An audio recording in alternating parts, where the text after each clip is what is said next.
Okay, so today I'm going to be doing IXL again, language arts, because I did math yesterday. So I guess we'll do choose the best topic sentence, okay? Okay, so many people thought computer programs would fail during the year 2000. Computer programs written in the 1950s through the 1990s often represented each year with only its last two digits. Like 99 instead of 1999. Because the first two digits were missing, people worried that on January 1st, 2000, computers would think it was 1900.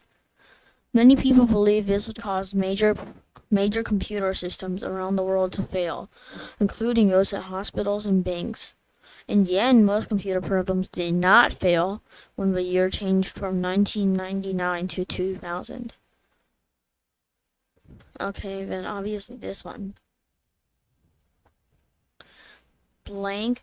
These artists first melt glass in a pieces of These artists first melt glass pieces in a hot furnace.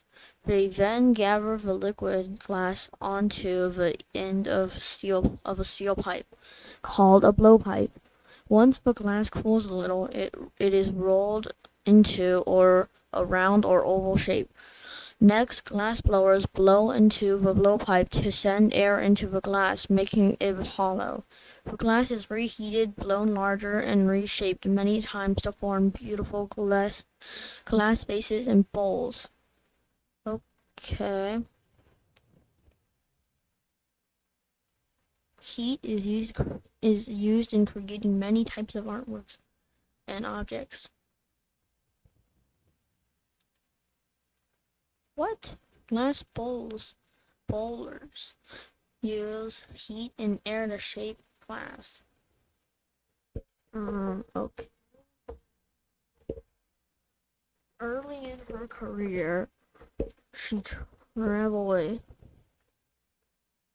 Early in her career, she traveled all over the United States to learn about how different Americans live.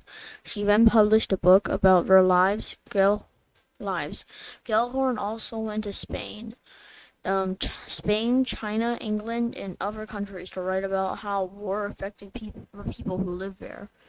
Gellhorn sometimes traveled to dangerous places because she wanted to experience the things she wrote about.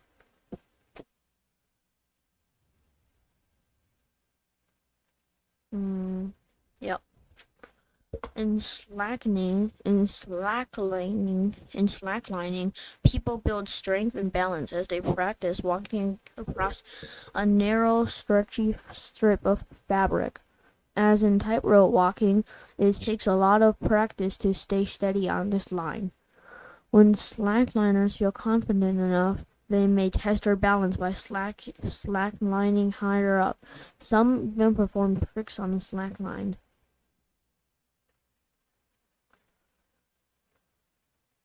This one. Yep. Wrinkles on wet skin can have helped early humans collect food from wet places like streams.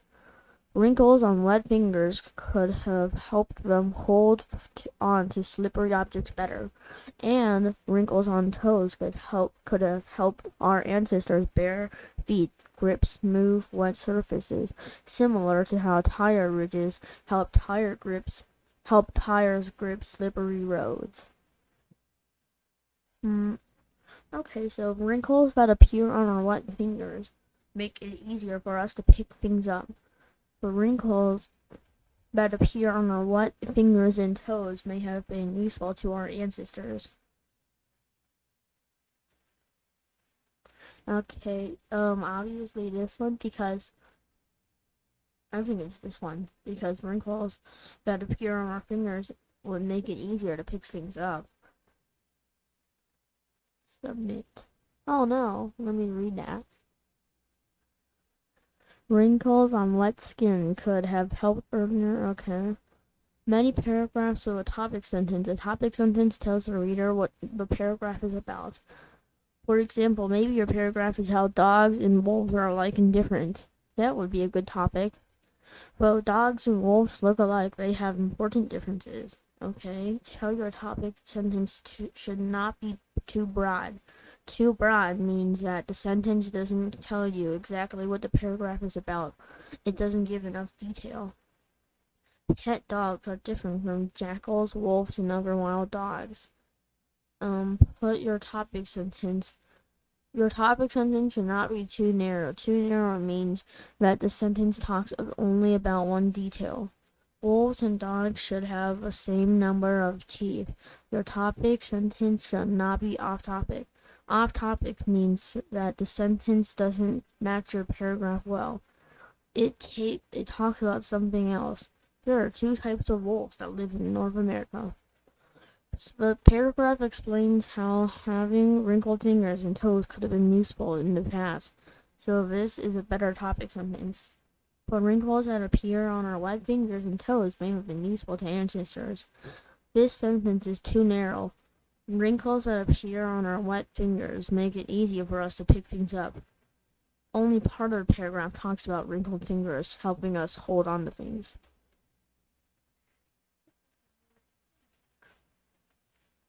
Got it. For example, blank. For example, foods can last a long time when they are stored in the freezer in airtight bags. You can also keep cucumbers and other vegetables for longer if you pickle them by putting them into jars with vinegar, salt, and spices. Canning is another common way to preserve different foods, including jellies and sauces.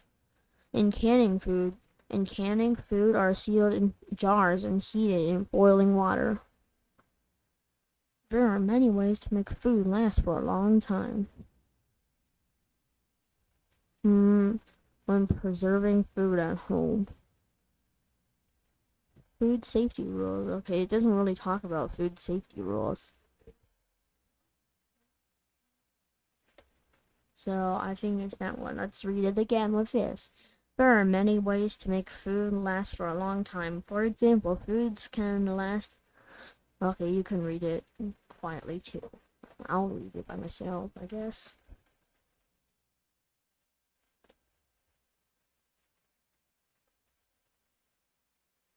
Okay, submit. For example, glaciers can wear away the sides of mountains by scraping against them as they float past, creating valleys. They can also form small lakes. When a piece of glacier breaks off and then melts, some glaciers even transport huge boulders from one place to another.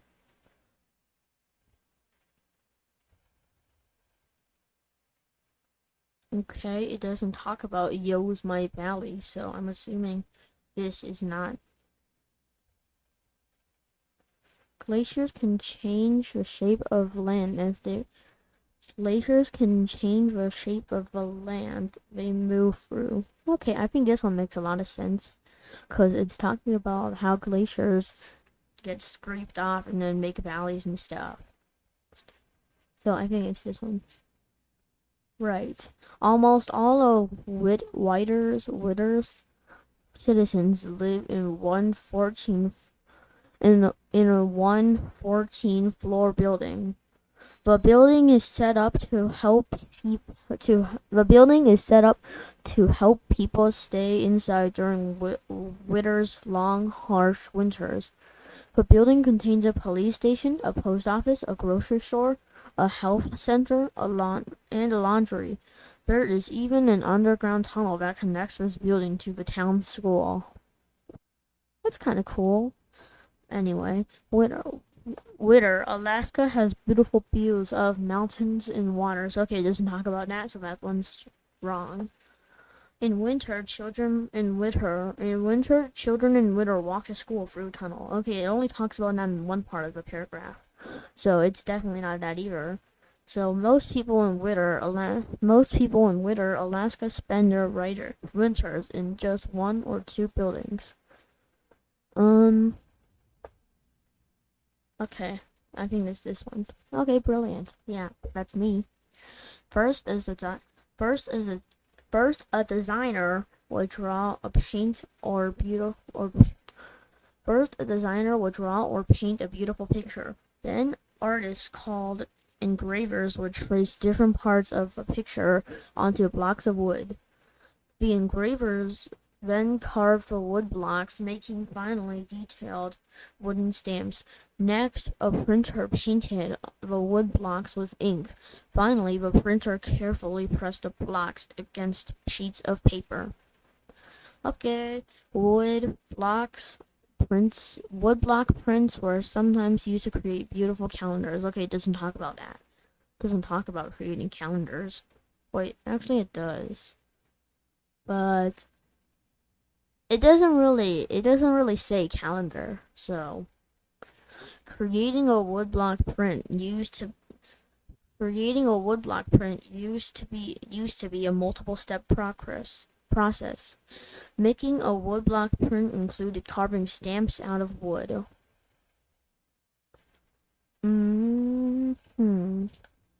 Yeah, this one makes the most sense because it's not just carving stamps out of wood.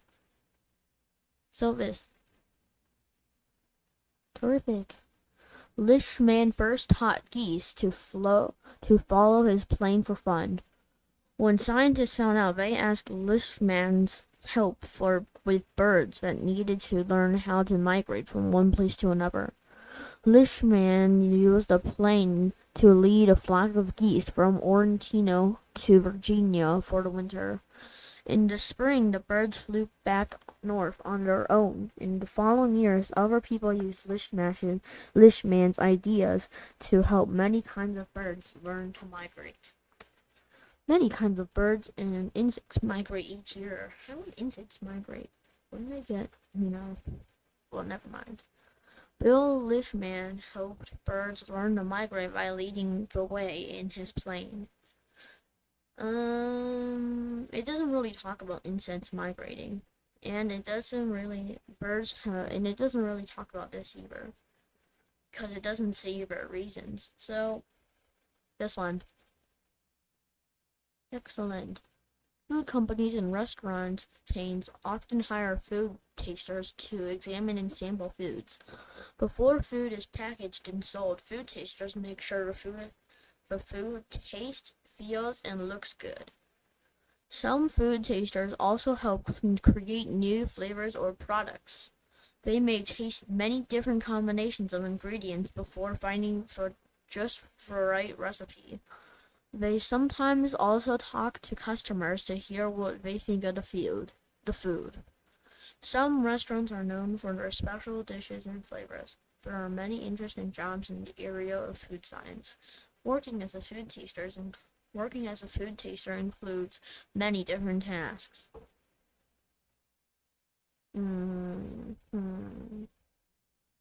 Okay, it doesn't really talk about the dishes and flavors. And there are many interesting jobs. It doesn't really talk about that, but it only talks about one job. And then, so it's probably this one, because those two don't apply. Yep. Originally, the kilt was a long, thick piece of cloth. It was wrapped around the waist to make a skirt, and the extra cloth could cover the upper body as well. It was often worn by Scottish soldiers and provided good protection from rain, wind, and cold. Today's kilts are shorter, with only enough material for a skirt. People today wear kilts at weddings and other special events in Scotland. The pattern cloth used to make Scottish kilts is known as tartan. The traditional Scottish kilt has changed over the years. Traditional Scottish clothing and food have changed over time. Okay, it doesn't talk about the food, so this one's probably not it. Traditional Scottish kilt has changed over the year, and the pattern, okay, it didn't talk about tartan. Wait, did it? Okay, I don't think it talked about tartan, so it's probably this one. Okay, we're at 72. That's enough for today. For that one, I mean. Okay, let's do this one. Oops. Don't worry about all these medals. I've just done this lots of times. After guitar lessons, Jerry and Martin went to Martin's garage where they could practice some more. Martin strummed his guitar, trying for the G chord he had just learned. Jerry looked over. Wait, is this it? Jerry asked, positioning his own fingers. That looks right, said Martin. He strummed again, and then Jerry tried it. How come it sounds so weak? Asked Jerry. Because we're not good, Martin said with a smirch. That's why we were practicing. They took turns playing the G chord. This is boring. I thought we'd try to play a song or something, said Jerry.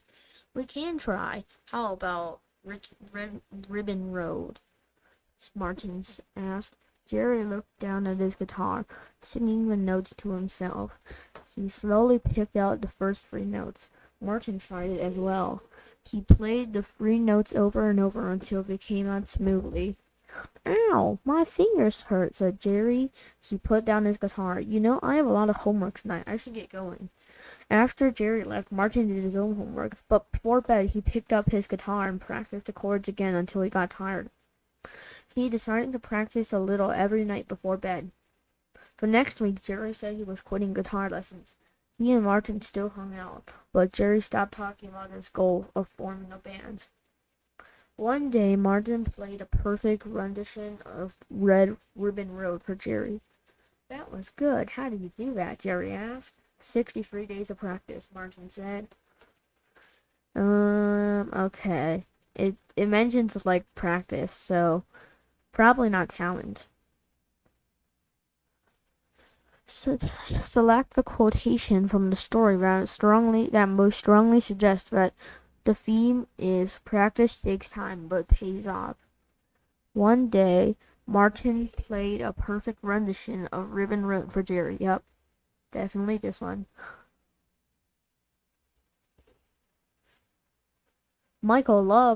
Quest at the top. Michael loved to play Legend of Starfell on his computer. He played online every day and was an expert among his friends. He showed them how to find all the hidden tools and tricks he had mastered. One day he was playing online with his friends and telling each of them what to do. In his excitement, Michael snapped at them when they made any kind of mistake. Michael, stop yelling, his friend Mark said over the headist. Yeah, I'm playing here for fun, said Jay. Michael apologized. Well, Michael, don't play with those losers. They're not competitive. From then on, however, he started playing more and more on his own.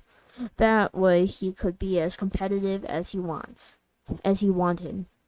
Sometimes he was already in the middle of a game when his friends wanted to start one. Michael would ignore their request, so they played without him. Yeah, don't talk to those losers. When summer vacation started, Michael filled entire days with Legends of Starfell. Meanwhile, his friends made plans to get together. If the plans didn't include gaming, Michael didn't bother to join them. By summer's end, Michael's progress had stalled. He was highly ranked, but he couldn't break into the elite pro level, quotation mark, level. He was finally tired of playing.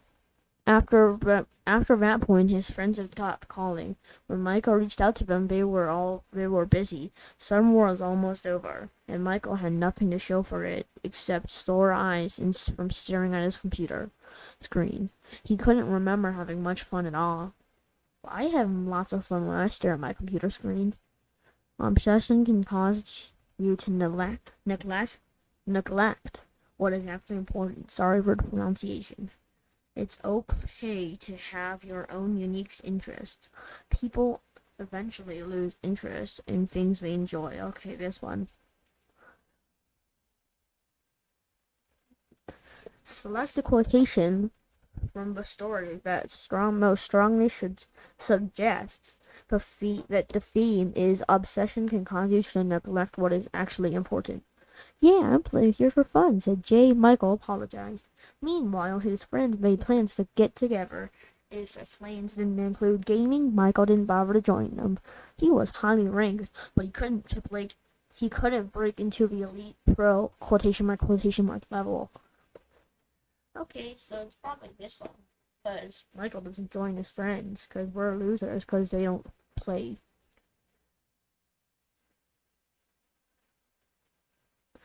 Jeremy.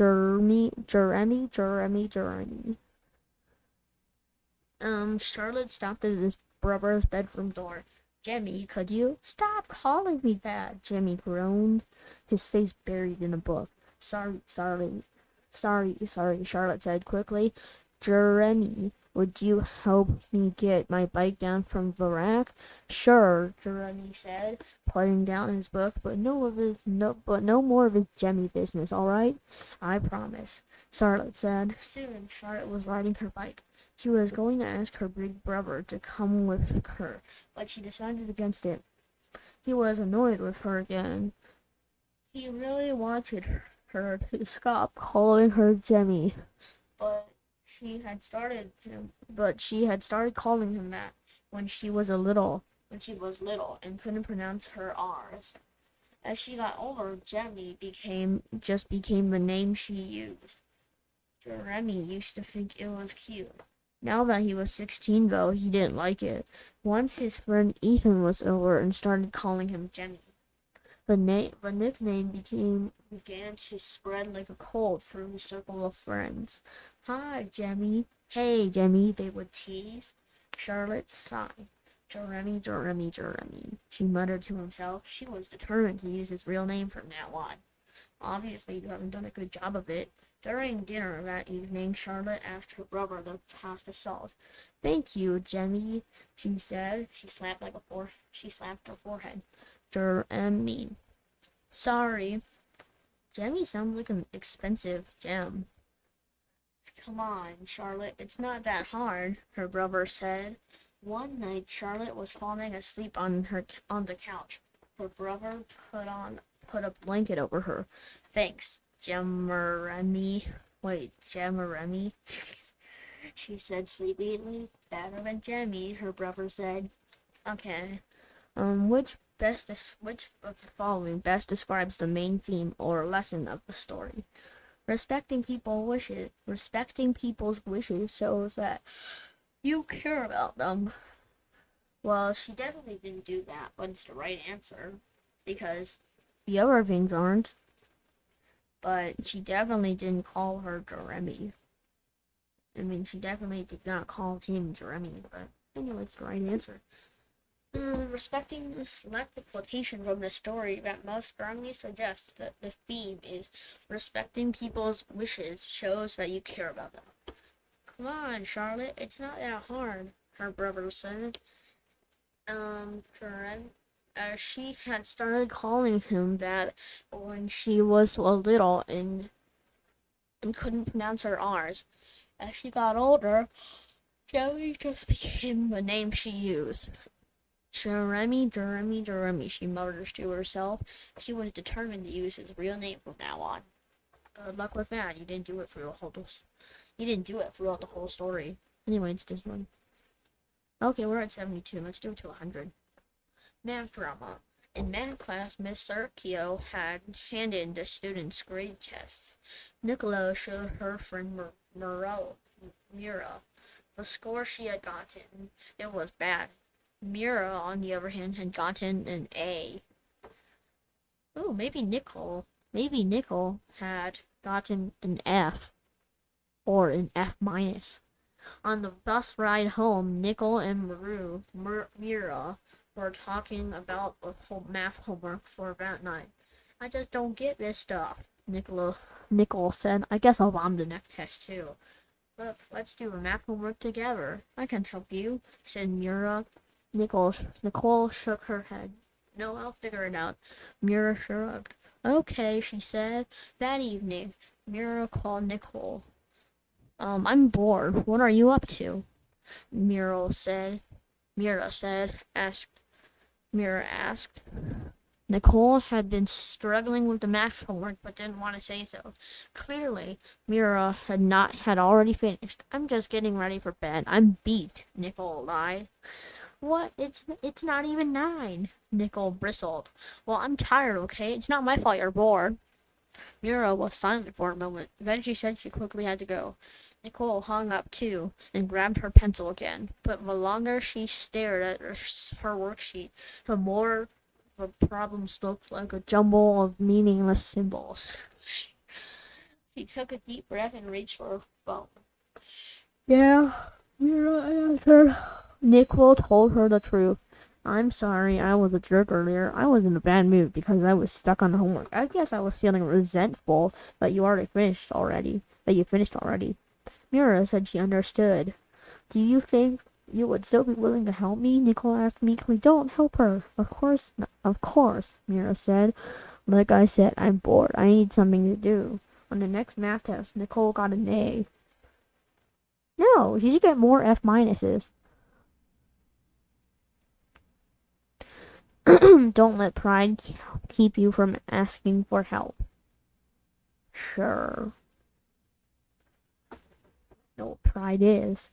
Select the quotation from the story that most strongly suggests that the theme is don't let pride keep you from asking for help. Nicole had been struggling with math homework. I didn't want to say so.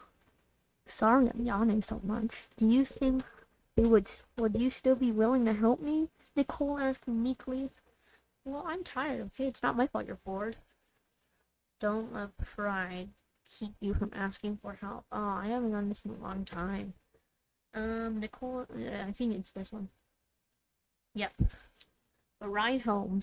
As the school bus chugged away, Spiro walked slowly up the quiet street. His neighbor, Dominic, stopped to wait for him.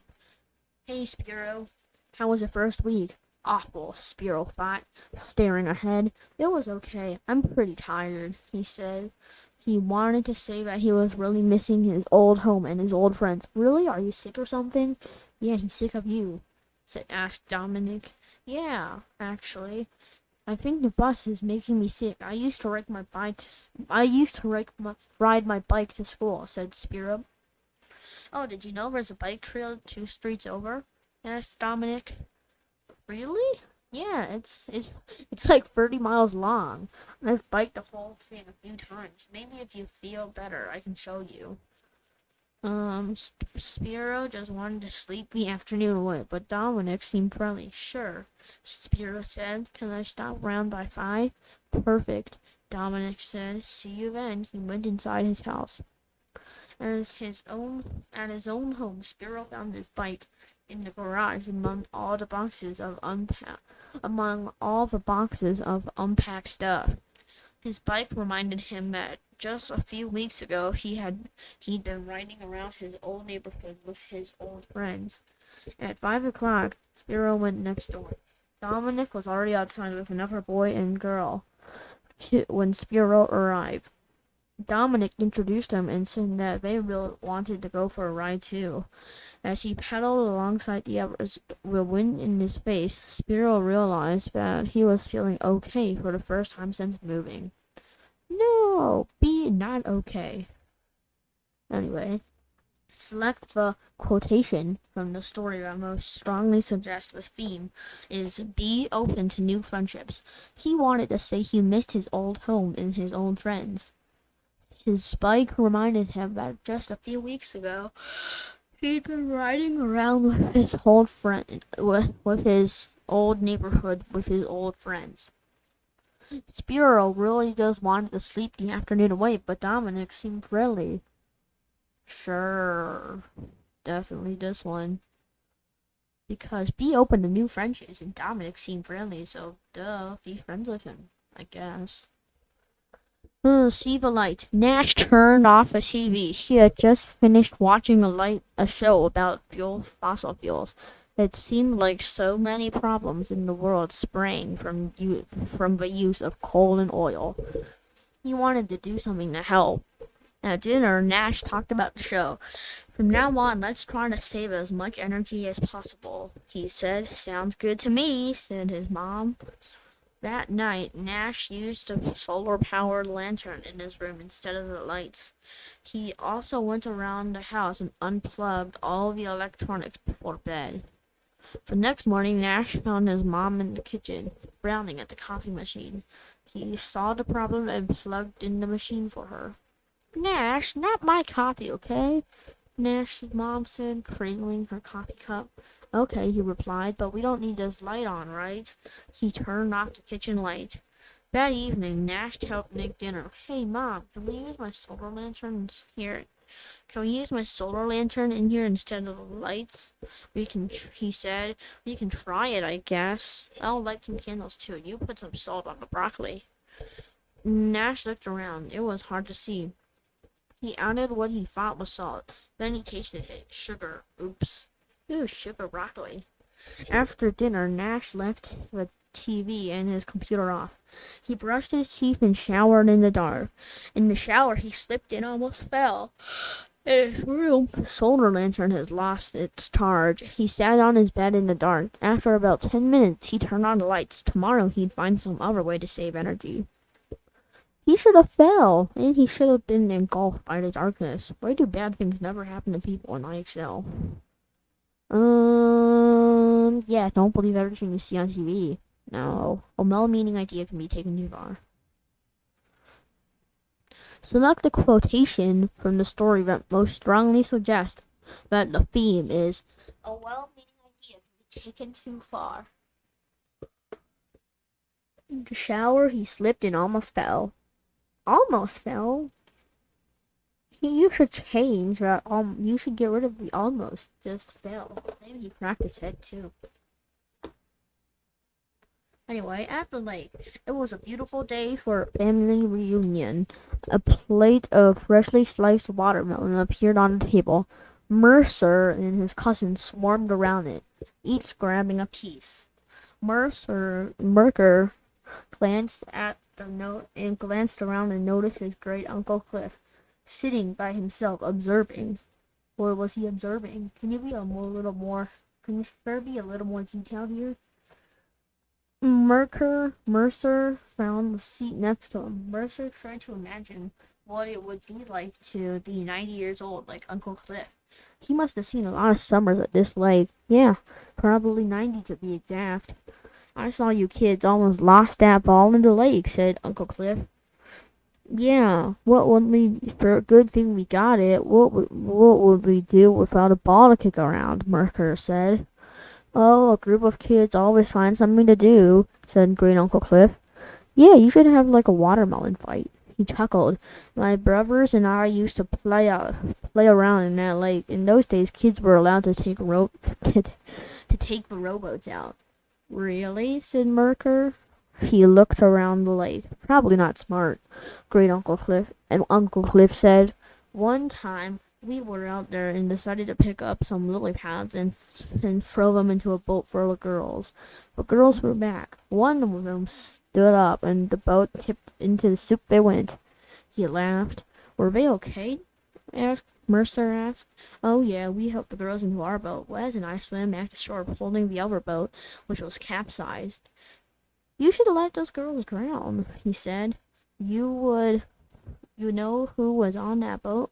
Why, Margaret, your great aunt Margaret. So why aren't you Great Uncle Cliff? And why is she Great Aunt Margaret? That's how we met. I didn't know that. He looked down into the lake in front of him. He wondered how many memories it held and how many more himself he would add and how many more he himself would add to it. Add a lot of watermelon to it. Nothing is more important than family. Every place has a story. Okay, 89. I think that's enough. We did 47 points. What's this? Read fantasy with illustration. I've never done this before. You can see as I have no medals and 0 points. Evan put down his phone inside. What? What do you mean a phone? It's called a TV and a console, not a phone. His best friend's birthday party was tonight, but it was a skating party. The last time Evan had tried ice skating, he had wiped out and split his pants, and everyone had laughed. So just now, he told Ben he wasn't coming tonight. Worst friend ever, said a voice in his head. Flopping on the sofa, Evan grabbed a video game control. Maybe playing Night in Training would help him forget the disappointment. He heard in Ben's voice. He heard in Ben's voice. He turned. Wait. Maybe playing knight in training would help him forget the disappointment he had heard in Ben's voice. He turned on the game, and a message popped up on the screen. Congratulations! You have completed page training and advanced to the next level. Click here to try squire training. Evan clicked, and the screen flashed. Then a knight burst out of the TV, flew through the air, and landed feet first on the floor. Evan blinked in amazement. A full-sized knight was standing in his basement. Oh, there's a part 4 for this too. Oh man. He feels he's exciting about he feels bad. He feels bad about letting his friends down. Yes. Greetings, young squire, said knight. The knight said, I am Sir Drumclog. Evan blinked in disbelief. Was this a dream? Sir Drumclog continued. I am here to instruct you in the knight's code of behavior. This is your first lesson. It is courteous to stand and squeak clearly when addressing a knight. Evan stood. But it's a game, he said, pointing at the TV. See, why should I learn the code if I'll never be a real knight? A worthy question, said Sir Drumclog said. The answer is that everyone benefits from qualities like respect, kindness, and courage. Well, not if he's stuck in his basement. Then he smiled. Moreover, you won't advance to the next level if you don't pass my real-life challenges. When Evan shrugged, Sir Drumclog nodded. Let us begin. He motioned at the basement floor, which was cluttered with Evan's schoolbooks, shoes, and candy wrappers. A pig who dirties his pen lacks respect for the farmer. Uh-oh, Evan thought. What is Uh-oh. Sir Drumclaw will make Evan clean up the basement. Sir Drumclaw will advance Evan to the next level of the game. Sir Drumclaw will challenge Evan to a sword fight. Yeah, sword fight. Sir Drumclaw would go back into the game. Sir Drumclaw will make Evan clean up the basement. Sure. Sir Drumclaw made Evan clean up the basement. Yep. After that, he assigned Evan other challenges to teach him about the knight's code. To demonstrate helpfulness, Evan carried groceries for his neighbors. To demonstrate kindness, Evan played house with his younger sister. When Evan wanted a break to watch TV, Sir Drumclaw refused, saying, A dog who continues digging to find a bone. Finally, Sir Drumclaw allowed Evan to rest, saying, You will complete your final challenge tonight. I can't, Evan said without thinking. I'm invited to my friend's party. Then he remembered skating. Wait, I'm not going. What? Sir Drumclaw bellowed. You are not a loyal friend if you decline an invitation at the last minute. A knight without loyalty is like a falcon without wings. Evan shrugged uncomfortably. Even if I go, everyone will laugh. The knight gazed kindly at him. So it is not loyalty you're lacking, but courage. In that case, your next task is clear. You will attend the party. Oh. What part of the story? What does this part of the story show about Sir Drumclaw? The knight's code,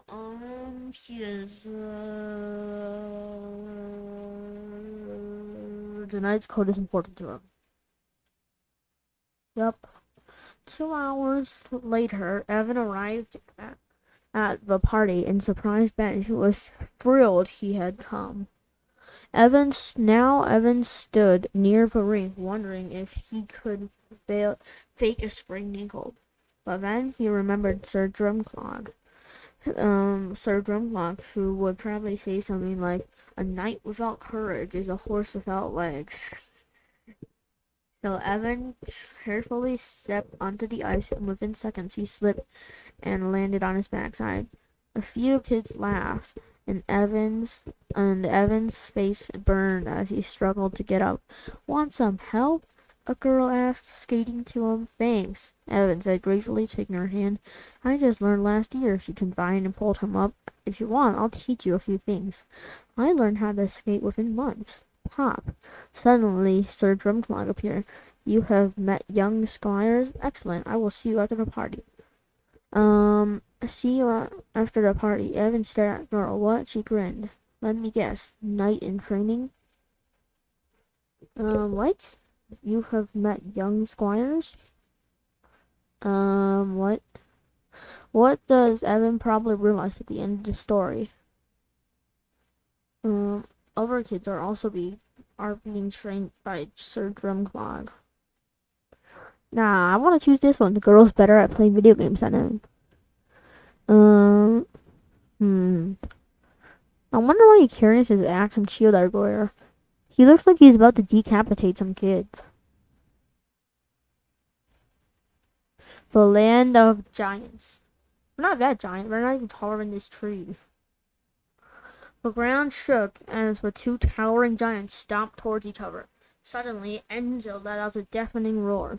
Titus responded by baring his teeth, narrowing his eyes, and bellowing at Enzo. Once the echoes died away, both giants turned to Sweeney, who sat against a tree taking notes. "How was that?" asked Enzo. Enzo was much louder. "Excellent," said Sweeney. "And Titus, I love the face you made. If I were human, I would definitely run away screaming if you two are guarding the kingdom gates." Instead of practicing to become a guard, Sweeney had decided to coach his friends as they practiced being scary. Like all young giants, Sweeney had once dreamed of being chosen as one of a kingdom's guards. But unlike Enzo and Titus, Sweeney was just barely as tall as the treetops. Enzo and Titus both grinned. "As I always say, the louder the better," said Titus. Let's do one more round." Um, Why is Sweeney most likely helping Enzo and Titus instead of practicing to become a guard? He is afraid to practice. He does not think he can act scary enough to become a kingdom guard. Oh no, he does not think he is tall enough to become a kingdom guard. So what? Oh wait. Titus let out another mighty roar, causing Enzo to step backward and trip over a small boulder. As Enzo tumbled down with a crash, an earthquake rippled across the ground. Flocks of birds squawked and wheeled through the air.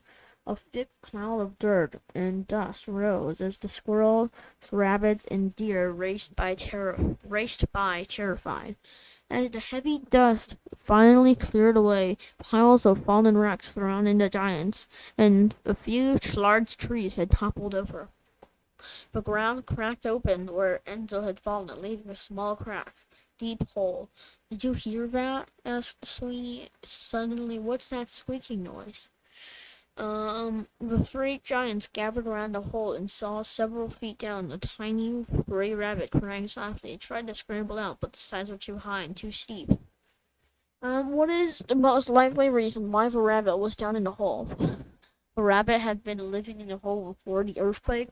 The rabbit was locked looking in the hole for food for its family. The rabbit fell in the hole while running away from the earthquake. The giants dropped the rabbit in the hole, making sure it could not escape. Titus reached down to grab the rabbit, but he only sent more dirt blowing into the air as he attempted, without success, to fit his enormous hand inside the hole. Enzo stood by, encouraging him. Meanwhile, Sweeney studied the branches of a nearby tree. He broke off a branch but found it was too short to reach the rabbit. The larger branches, he realized, would be too wide to fit into the hole. He frowned.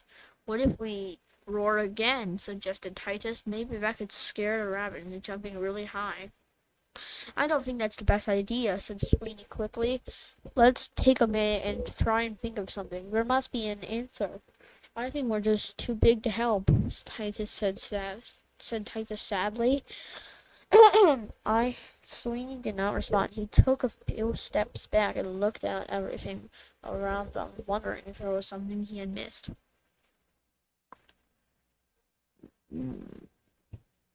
Sweeney is more thoughtful than Titus. Yep. Sweeney walked back into the trees and reaching into a treetop, pulled out a long green vine. How did you even see that? Cried Enzo. It was right at my eye level, explained Sweeney, carefully typing one end of a vine to create a loop. Next, Sweeney lowered the vine into the hole and he felt a tug. He began pulling gently upward. Soon the rabbit appeared, gripping the loop tightly with its paws. Sweeney lowered the rabbit to the ground and scampered off to join his family in the bushes. I never would have thought to use a vine, boomed Titus. Sure. The king is always looking for giants who can solve problems and think of new ways to fix things, said Enzo. His council could use someone as resourceful as you. Sweeney smiled. First, you two move the fallen trees, he said, and let's finish your scaring practice. Why do you like to scare people? Look at the letters in bold. Why would Sweeney be helpful to the king? Use context clues in the nearby text to help you figure out the meaning of the word resourceful. He is able to find clever solutions. The locked box. Ooh, this is like Pandora. Except for there's a key. And that's the locked box, I think. There are two locked boxes. Pia stared out at the antique window at some kids playing in the yard next door. They were using purple nets to fling a funny-looking toy back and forth. Oh, probably lacrosse. Bea longed to join them, but she could not figure out the rules of their game. I am not good at sports anyway, she said. She thought, walking away. It was Bea's third day visiting her adventurous Uncle Fenton, but so far the only adventure she had was looking at objects her uncle had collected on his travels. She was careful not to touch anything. These things are extremely valuable, and some might be dangerous, Uncle Fenton had warned. But before Bea could ask him why, he went back to writing his adventures. The objects did look strange, but Bea couldn't see anything dangerous. On her way out of the attic, she spied a red key on the floor. Uncle Fenton probably dropped this, she thought. I wonder what it unlocks. Okay, we'll stop here. Nah, just kidding. We can't leave people on cliffhangers. Based on the story, which is most likely to happen? Bea will leave the red key on the floor and leave the attic. Bea will invite the kids. We'll invite the kids next door to look at the key. Bea will try to use the red key and it will lead to something dangerous. Yeah, definitely this one. Ooh, the key's alive. Oh wait, no, that thing's alive. I don't know if that's the key, but Bea put the key in her pocket, determined to figure out what it unlocked. She searched the attic until she found a small red box with the keyhole that looked just like the right shape. Bea remembered her uncle's warning not to touch anything, but then she imagined going her whole life without ever finding what was inside that mysterious box. Taking a deep breath, Bea slipped the key into a keyhole. Creak! The box lid popped open. Ah! Bea jumped back, letting the box fall. Unbelievable. A herd of little tomato-colored... Ah, no, I would be scared too. I hate tomatoes. I'm scared of tomatoes. Colored monsters leaped out onto the carpet.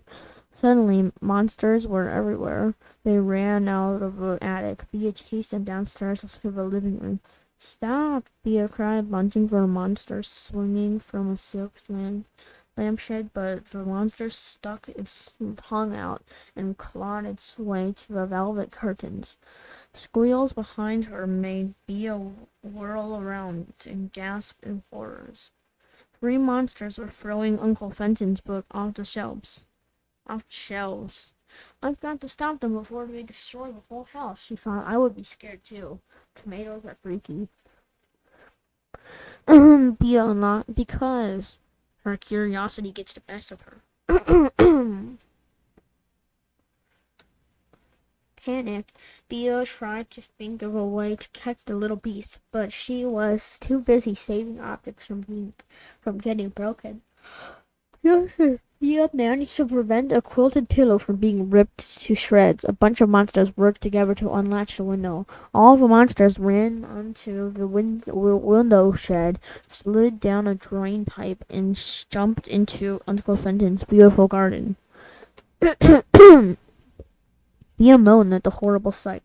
Half the monsters began stomping and gnawing on Uncle Fenton's tulips. The other half did the same to his roses, completely mangling them. Bea winced down at the pile of shredded, mashed pelts. Quickly, she grabbed a box and ran downstairs into the yard.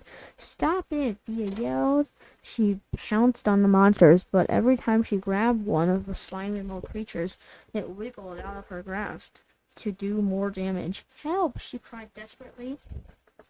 Lord, use context mangling. Probably the monsters eat the roses up completely. Oops. Damage the roses. Okay, I learned something new today. Suddenly, a boy from next door appeared and slammed down his purple net, capturing three monsters. Got you, he shouted in triumph. Bea held out the box, and together they plopped the monsters in. Wait. Instantly, more kids arrived. Their purple nets whipping around, catching monster after monster. Once all the creatures were back in the box, Bea snapped the lid shut, made sure it was locked for good. Thank you, gasped Bea. Thank you, said the boy. That was super fun. These nets sure came in handy, Bea said. But the game you were playing with them looks strange, she admitted. Would you like to learn Game Master Girl? We have an extra net. Bea's face glowed. Sure. Then she thought about the mess in her house and cringed. But first, I need to go talk to my uncle about something. Wait, I'm just gonna go put this back. Okay, there. I put my Chromebook back. She wants to invite him to join her game. She plans on distracting him with conversation so he won't notice the mess in the house. She is curious about monsters and thinks her uncle can tell her about them. She thinks she owes him an apology for unleashing the monsters that damaged the house. Yep, letting go. I can't let you go, Opal. Ricker threw. Okay, wait. You've been my guard and the unicorn all my life. In 3 days, it would be Ricker's 13th birthday, the time according to tradition for unicorns to give up their unicorns. Well, unicornians to give up their unicorns. Opal nudged Ricker with her horn. If you let me go, I can help a new child, she said softly, but some teenagers refuse to let go. Ricker skinned with a scowl. So why should I have to? Opal shook her blue silky mane. The decision is entirely up to you. But look how grown you are. Do you really still need me to give you courage? Ricker frowned. Year after year, Opal had helped him face with his fears. She helped him solve every problem from neighborhood bullies to a leaky rowboat. Without Opal, he'd surely panic and mess up. Okay, if you say so. He does not have much confidence in himself. See, you never do that to kids. You never help them with stuff. Or you never give them magical unicorns to help them with everything. You don't have to decide right now, Opal reminded him. Take some time to think about it. Why don't you go for a walk? As usual, Opal had good advice. Ricker left his family's yard and started strolling through the familiar streets of Unicornia. He noticed how carefree all the kids with their unicorn. He noticed how carefree all the other kids were with their unicorn. Life is easy with a unicorn, Ricker thought. Unicorns always know what to do in every predicament. Predicate. Wait. Predicament. How can I possibly face my problems without Opal? Ricker was so lost in thought he did not pay much attention to where he was going. He suddenly realized that there were no more cottages and shops around, and he had wandered deep into a forest. Now he found himself looking at a forked trail with no idea which way to go. The sun was setting, and soon it would be dark. Nervous sweat coated his palms. I think we'll stop here today. But then, no. I kind of want to read the end. So, anyway, unicorns can figure out, okay. Aha. Yes. We'll do this question not on the stream. Ricker tried to guess what Opal would advise. Should he remain here and wait for help, or should he retrace his steps back the way he came? But which way was that? Opal always tells me to count to 20 when I get anxious. Ricker remembered. Slowly and purposefully, he recited each number. I need to find a person to get directions. A simple solution popped into his head. Ricker grinned, already feeling more calmer and more in control. Unfortunately, there was no one in the forest except him. How can I find a person, Ricker thought. He recalled what Opal had taught him. Try to see things from another point of view and search for clues. Ricker carefully examined the ground on trails. Wagon wheel trails, he exclaimed, noticing two grooves in dirt, sniffing the air, observing the sky. He cried, "Chimney smoke." Finally, he knew which trail to take. Okay, that's good for him, I guess. If you remember what is the most likely reason why Ricker knows which way to go?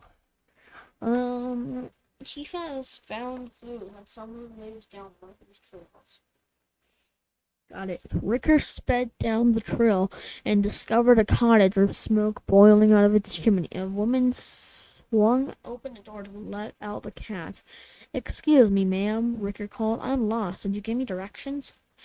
While the woman was telling him how to get home, Ricker noticed there was a little girl hiding behind her back. "Hello there," Ricker said, but the child had buried her face deep in her mother's skirt. Girl's behavior had reminded Ricker how much he had grown, even when he had gotten lost. Where he hadn't let fear overwhelm him, even without Opal. "Where's your daughter's unicorn?" he asked. The woman sighed. "Birds are enough to go around. Hardly anyone wants to let go. I know a unicorn who will be free in a few days," he said. "Is she yours?" Ricker nodded. "But thanks, and wait, what?" "Yeah, I know a unicorn who will be free in a few days," he said. "Is she yours?" asked the woman. Ricker nodded. "But thanks to Opal, I'm ready to let go." Opal. Okay. Yep.